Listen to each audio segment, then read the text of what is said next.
Okay, now all I be expose the lies and the city the under religion and the spirituality. Now, we find choy kawale eba.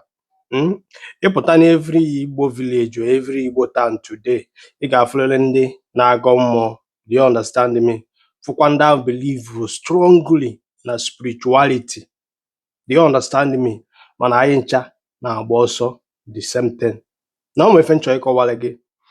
That person nọ na village kịta na-agba ọsọ Fulani herdsmen. Do you know the reason why we ji agba ọsọ Fulani herdsmen? Because of gịnị? Science and technology. Do you understand me? Ịgba afụ onye Fulani herdsmen ji maọbụ onye bandit ji, kedu ndị inventri ya, kedu ndị manufacture ya? Ndị science gịnị and technology.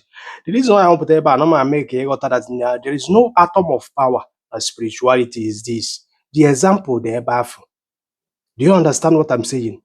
Mgbe ọbụla Fulani herdsmen batara in every community anyị ma any town anyị today, ma nwa dibịa gị o, ma mmụọ ha da aka akọ spirituality o, ma pastor o, ma ndị na-ehe osu crusade o, onye ọbụla agbawa ọsọ.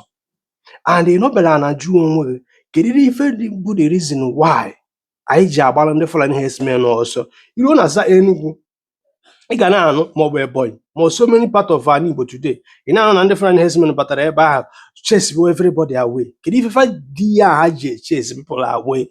All ife ndị science and technology inventory. Then onye ha ji spirituality afọ anya isi a na-agba ọsọ.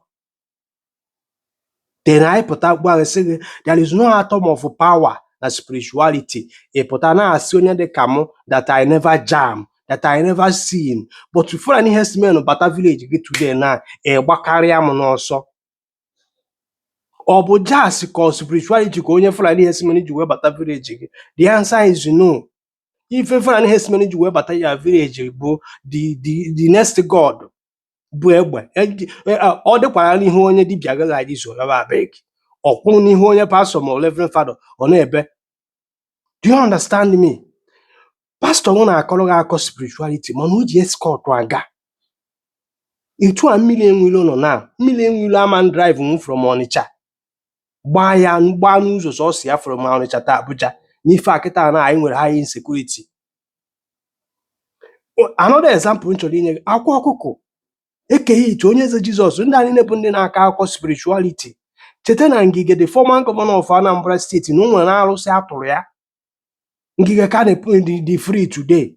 O jekwuru ebe a sef chọọ ihe ikuchi dị arụsị. Na-agwa gị okwu a na-ege ntị. Ịghọtago na onye njenje ka onye isi awụ ihe wee mara.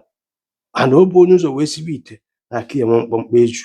Nwanne m o nwere any power dị na spirituality. Watch onye ọbụla na-akọrọ akọ spirituality.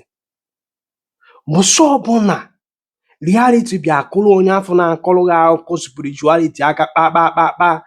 Spirituality ahụ ifuru ọ na-akọrọ akụ ya vanishie obido face be the reality gịnị of life.